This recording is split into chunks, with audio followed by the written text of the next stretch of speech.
Welcome to our series of lectures on Indian Bar Council of India qualifying examination. During these lectures, we will have a look at the proposed syllabi for the examination. First thing I want to impress upon you is that in the last examinations, more than 40% of the aspirants have failed. This is an important thing that you should bear in mind. By saying this, I am not discouraging you. I am only wanting you to appreciate that for you to get into a profession, you should show little more preparation than what you have done during your law school days. Few things. Number one, the All India Bar Council of India examination is going to be an objective type examination. You are going to take the right answer. But in your law schools, you are used to number one, essay type questions. Number two, problem solving questions. But the questions you are going to take in the All India Bar Examination training is they are objective multiple choice questions. This is a big difference from the examinations that you have hitherto taken. The second is, as and when you write the examination, there is a live person evaluating you. That person is often the person who taught you in class. And he or she would have also had several opportunities for continuously evaluate you. So therefore, the evaluation in a typical law school or a university is personal. There is a personal touch to it, okay? You have reasonable marks for your internal assessment. Nowadays, almost all universities have it. And you may have some marking for your attendance. And finally, when you write an examination, it will be very difficult for you if you fail. But under the Bar Council of India examination, there is going to be a question bank for each subject. Now, in the question bank, there will be about 100 questions. And Bar Council of India had given a syllabi. I'm glad that they have done it. They are telling you that these are the legislations we are going to cover. That's a very nice thing. They are very transparent about it. And the most important thing is, they are also telling you what weightage each one of these subjects are going to have in the examination.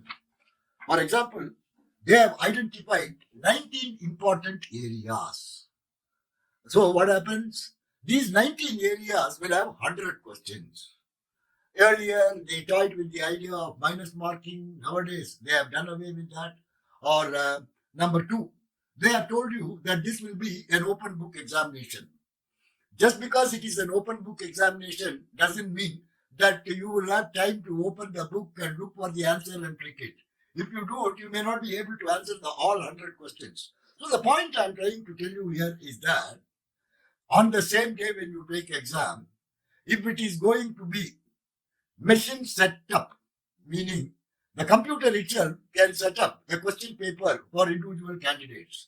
There may be 50 people taking an examination in a hall, but the 50 people will have 5 different question papers. You understand? Because we are worried about malpractice, and we have to recognize that such things happen in our society also. So I appreciate Bar Council of India by ensuring that there is a good amount of transparency on this syllabi. I say it is transparent because they tell you constitutional law will have 10 questions. Indian Penal Code, new and old, this is very important. Both Bharatiya Nyaya Samhita and Indian Penal Code will together have 8 questions. Old CRPC and the new Bharatiya Nagarik Suraksha Samhita will have 10 questions. Code of Civil Procedure will have 10 questions. Evidence Act and Bharatiya Sakshya Adhinayam will have 8 marks. Alternate dispute resolution, including arbitration, 4 marks. Family law, 8 marks. Okay. So what I'm trying to tell you here is these 5 areas, namely constitutional law, IPC, new and old, CRPC, new and old, CPC, Evidence Act, and alternate dispute resolution will have almost about 50% of the total 100 questions. So the remaining, what I call 12 areas are going to have just 50 marks, And 5 important areas are going to have 100 marks. So this is very important when you prepare. Considering that this will be the first All India Bar examination after the new criminal legislations have come into force, you can expect good lot of questions which are really old. These questions are not going to be repeated. Okay, in constitutional law, environmental law, it's quite possible for you to anticipate that some of the old questions will be repeated in a new form because the computer is going to send the question paper and they are also going to use artificial intelligence in framing the question. You can be very sure a good lot of questions are going to be different. Okay. So what I am trying to tell you here is that be thorough with Indian Constitution, IPC, both old and new, CRPC, both old and new, Evidence Act, both old and new, and arbitration. So this is together going to get you something like 48 questions. Okay. Then arbitration will have another 4 important questions. Okay. So these 5, I call it as the first module. Okay. I put up several courses in Udemy. And I have also created Facebook group called the Empowering Educators. I recommend that you become members to the Empowering Educator channel. Periodically, we announce free coupons for enrollment. You don't have to pay. And most of these courses are minimum 4 hours. Okay. There are some courses like criminal law advocacy that runs up to about 17 hours. Okay.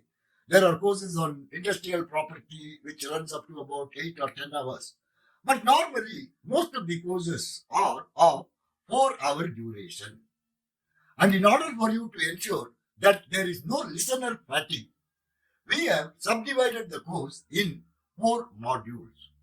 And each of the modules will have 4 lectures. These lectures will not only throw light on the statutory provisions which are essential, but also on the recent developments that are up to date. Please remember, the person who is setting the question paper will like to make it current, contemporary, and up to date. So, what is happening in the society and how the courts have looked at the contemporary happenings, you can be sure that there will be some questions on that actually. Okay, so because of these things, I thought that you should prepare well for the examination so that you manage to pass right on the first attempt.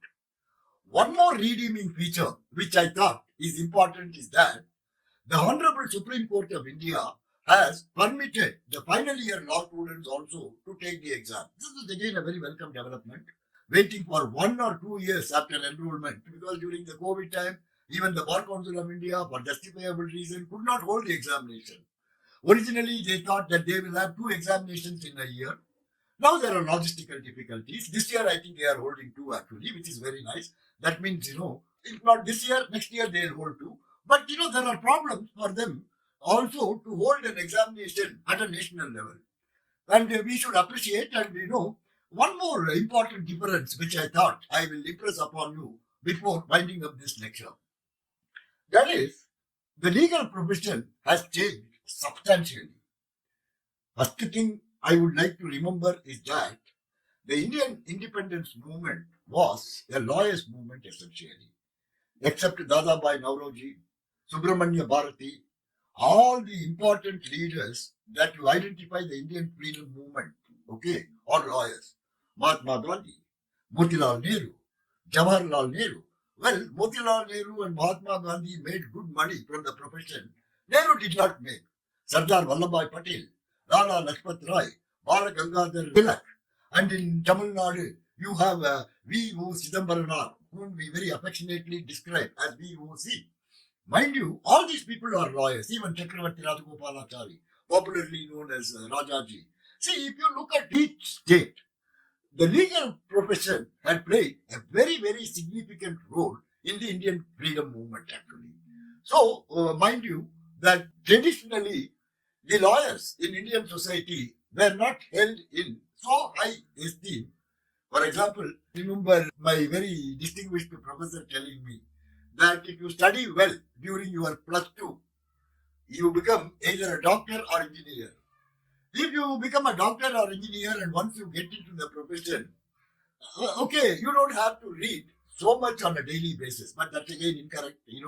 Almost all professionals have to undergo periodically refresher courses or described nowadays as continuing education programs for them to stay abreast.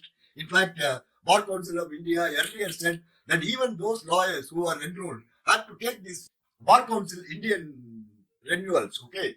They must undergo. Please remember, in USA and all, doctors undergo this test. Once in 10 years, they have to prove to their professional bodies that they are current, up to date, okay?